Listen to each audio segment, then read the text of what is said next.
Good morning. Welcome to Speaking of Animals. I'm Amy Caratanudo from Flagler Humane Society with our lovely guest today, Colleen Leister from our Humane Society as well. She's our lobby manager. And our second lovely guest today is Kira. Kira just came to us just a couple of days ago. She was found by one of our officers as a stray, and she is a skeleton. So this is something that we see far too often, just an animal that I believe she's relatively healthy. She has just been starved. And so now she's hanging out with our triage staff at the shelter wearing pajamas most of the time. And people are making her scrambled eggs and special little diet supplements. Yeah. She when we came into the studio, she had some treats, and she was crunching into the microphone. I don't know. You may still get to hear some crunching going on during the show. But, Kira is hopefully going to be another one of our transformation animals. We just recently changed our mission statement at the Humane Society. So our new mission statement says, we transform animals' lives through compassionate care and services, outstanding educational programs, and advocacy for all animals.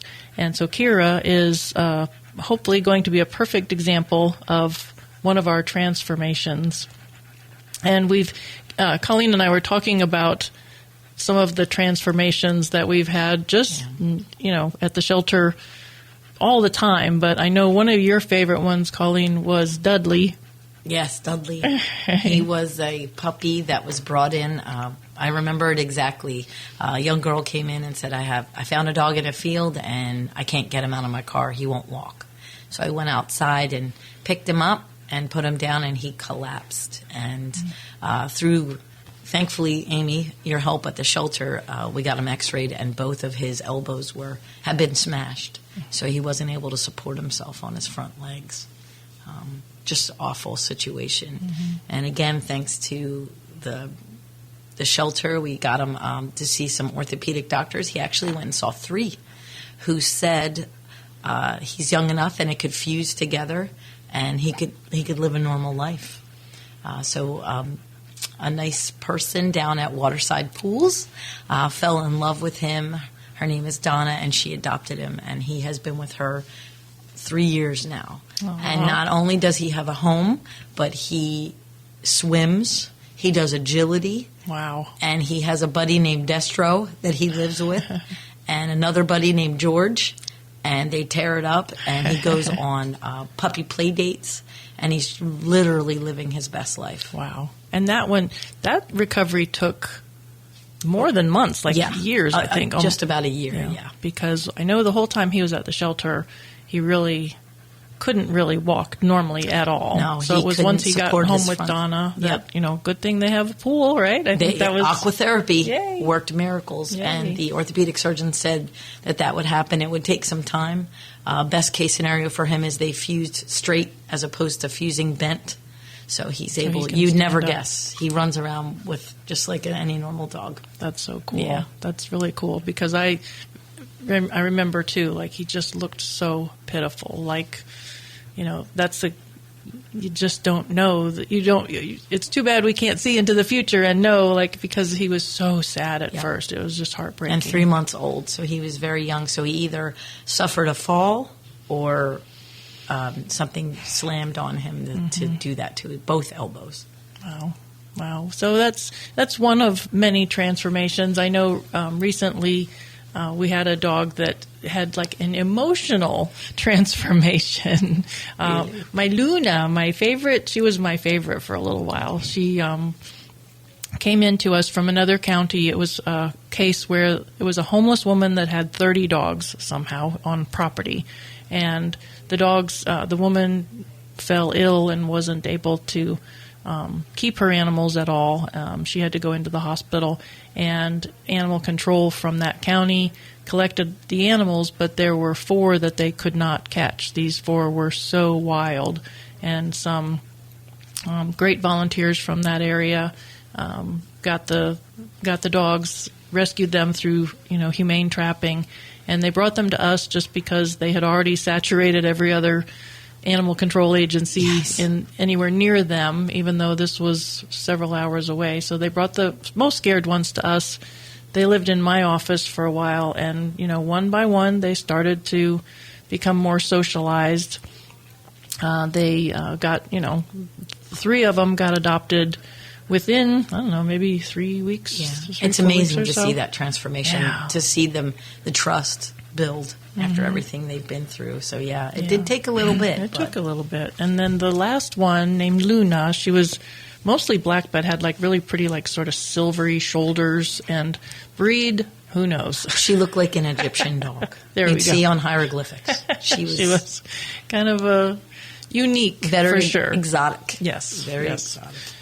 So it took her a long time. She kept it, and she became so socialized, but she recognized what she'd been through, I think. And so she would take new dogs that we would introduce to her that were scared, and she would make them adoptable. And she did that for how many? Probably 10 other scared dogs that we would just, Luna lived in my office, and we'd introduce these scared dogs to Luna, and they'd come around within sometimes minutes, hours, days. It was like the formula: put that dog with Luna, and it'll get adopted. So then Luna finally got adopted. She did. Her last day came. week. Yes, finally. I had said always a bridesmaid, never a bride, and I think when I said that to this one lady, she felt so sorry for her. She adopted her, but Luna has the best home right now. Her dad is retired. Her mom works 3 days a week at the hospital, so she has a very nurturing, caring personality. And her own sofa. Yes, Luna has her own couch now and toys, and she has a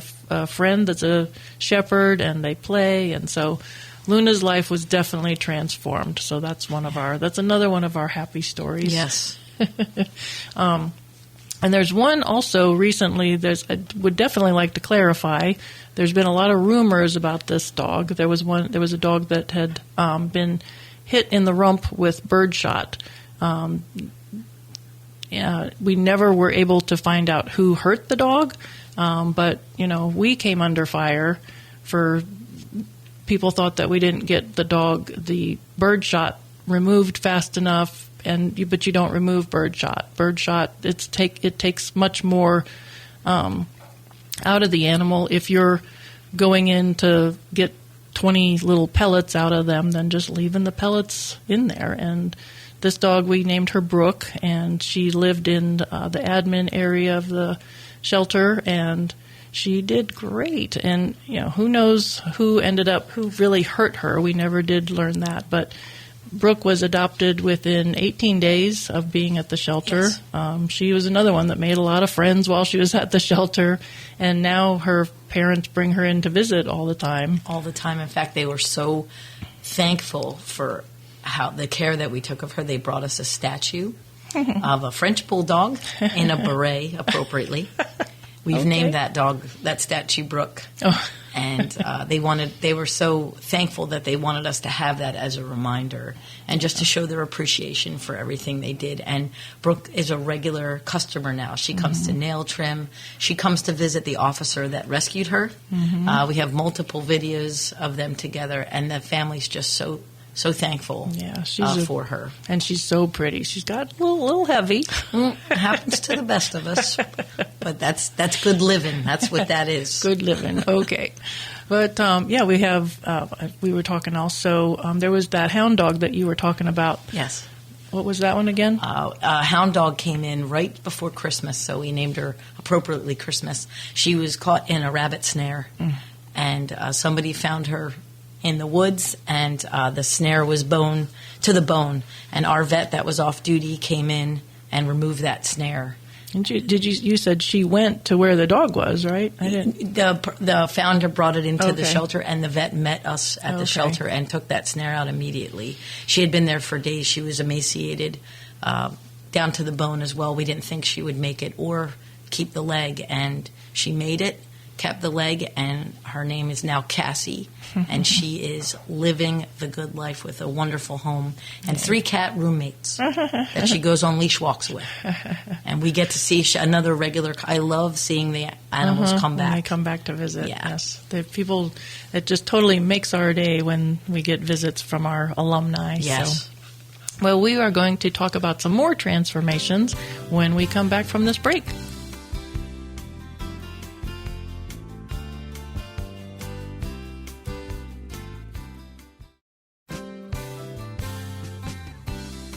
Welcome back to Speaking of Animals. I'm Amy Caratanudo here with Colleen Leister and Kira, and thought I would talk about something that is hopefully not political. This is not red or blue, but very happy to discuss that the National Institutes of Health is closing its largest animal testing lab that was beagles, and this, the EPA also, which has long required animal testing for things like pesticides and fuel additives, they also plan to revive an agency ban on animal testing that went back to like 2018 or so.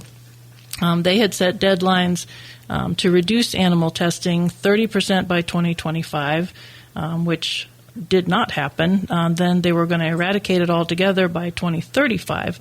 But at that time, the administration didn't go by that. And they rely on millions of animals every year in the United States.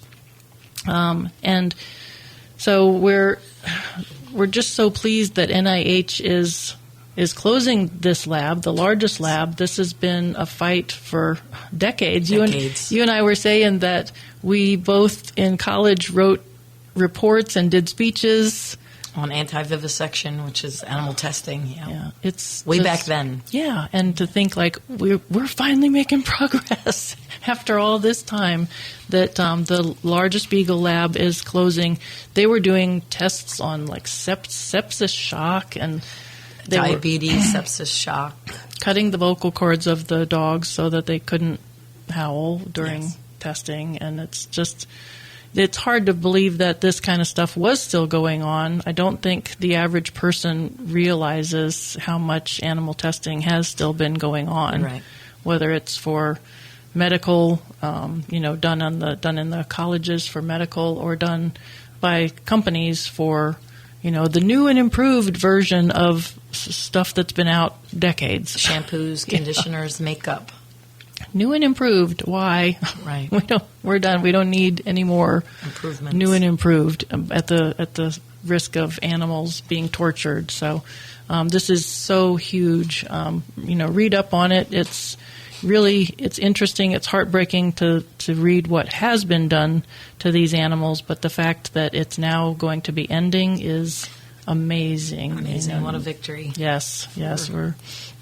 So we were talking about transformations. You think about what these dogs have been through, and their lives are that's a transformation there. Hopefully, these animals will get out of the labs and be able to be adopted by just regular families that will love them. It's always beagles that are tested, right? You said that beagles are always used because of their size, and they're not as aggressive as other breeds would be. And some of these dogs are bred in the labs, so they have no idea what being in a home really is, or being part of a family.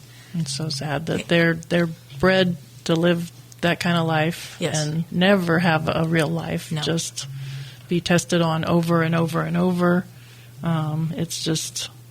It's heartbreaking. So thankfully that hopefully is a chapter that's going to end not only this particular lab at NIH, but this is a step in the right direction. That animal testing never has really been accurate either. No. That's the crux of it. Is like that's the difficult part of it. And now with like AI, like why would we be testing on animals when usually by the time it gets to, if it's a medicine, by the time it gets to the human end, none of those tests were really accurate anyway, because dogs or monkeys or whatever. It's a different species. Biologically, it won't have the same results. Yeah. It's a shame. So it's been, it's been such a waste. It's been, and our tax dollars funding it too, like millions, billions, whatever. It's just a crazy amount of money that's spent and lives that have been ruined. And but now hopefully scientists will start going more, with some of the other methods of testing, and with air, it just seems like it's going to. And other companies, big companies, will follow suit. Mm-hmm. Hopefully, with this big eye-opening, people will start to, recognize and say, this isn't necessary anymore. It wasn't necessary to begin with. Right. But they kept justifying it. But now they have all these other avenues to go. So. Yeah, so you don't have to do it at the expense of a life. Yeah, so when you're buying products, it's worth looking. There's so many labels now that will say cruelty-free, yes, and it's worth at least taking a look to see, see if you're supporting a company that still does animal testing, even though, like we say, it's not necessary anymore. It never was, and it really isn't now. So keep an eye on your labels. And look for things that are cruelty-free, because those dogs that are going through, those rabbits, that they're just like your pets. Why don't they deserve a good life too? So, and let's talk about some more good transformations. I know we got more shelter stories. Oh my goodness, so many. How about Gloria? Gloria, that was a pit bull. Came in, I believe, Amy, she was... Animal control went out to find her. She was tied to a stake. On a chain. Unfortunately, next to her already deceased, emaciated brother. Yeah, and the woman that had those dogs did go to jail for a very short time, but it was a victory. But Gloria, as we named her, she was another one came into us as skinny as Kira. Yes. With some minor health issues on top of that. But I know she was riddled with fleas and worms from living outside on the chain and in the elements. Yeah. She had skin issues. She had exposure.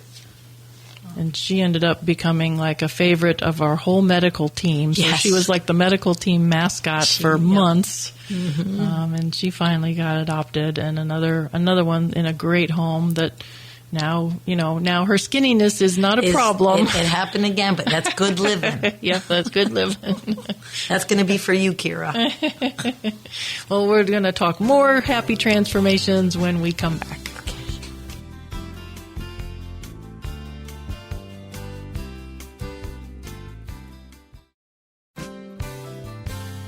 Welcome back to Speaking of Animals. Colleen, we had one more transformation that you were going to talk about with Baby and Bluebell. Yes, Baby and Bluebell were a bonded pair that could not be without one another. They were at the shelter for over a year because we wanted them to go together, and it's hard to adopt two dogs out. So they were big one dogs, family, too. And they were big dogs.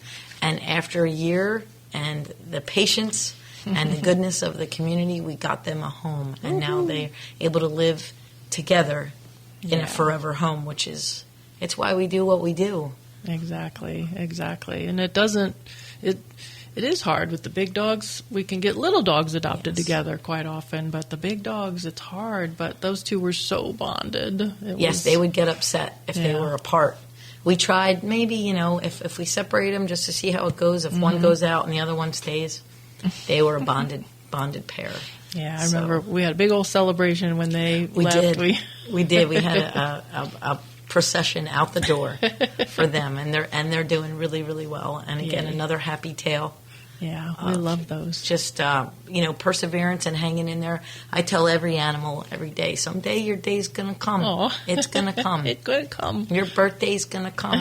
Like Kira here, and we're blessed to see that come to fruition from start to finish. Yeah. From something like this to living in a home with a family, and we get to see them at nail trim or for their yearly vaccines. So that's really what it's all about. For sure. It totally makes our day. So we have one quick announcement for a fundraiser coming up. Actually, it's today. It's Saturday, May 17th is the fashion show at Halifax Plantation. And it doesn't start till 11, so you might just have time to get there. So it's $50, and there's clothing from Peppers. So it's a really nice fundraiser that a group called Animal Angels does for us. So we appreciate that. Well, Kira, thanks for being on the show. You've been a good guest, other than getting in the trash. Just one time. Just one time. And it was a plate. So if you want to come down and meet Kira, she will be available pending a medical exam, a full medical exam, and just to make sure we get some good weight on her. But you can definitely come down and meet her, and we're accepting applications. Yes, and to meet her is to fall in love with her. She's so sweet. Goodness. Just, oh my goodness. Just super sweet. She just jumps up and hugs everybody, Yes. and she's only like 24 pounds, and she's full grown. So there was definitely Perfect size. some diet issues there that stunted her growth. So sad story that's going to turn into a happy story. Absolutely. And if it's not Kira, come on down. We have so many other dogs that are and cats that are in need of homes. So if not Kira, she could be the springboard to get somebody else a home. For sure. Well, thanks, Colleen, and thank you, Kira. Oh, thank you. And thanks to everybody that listens. All right, have a great weekend, everyone. Take care. Bye-bye. Bye.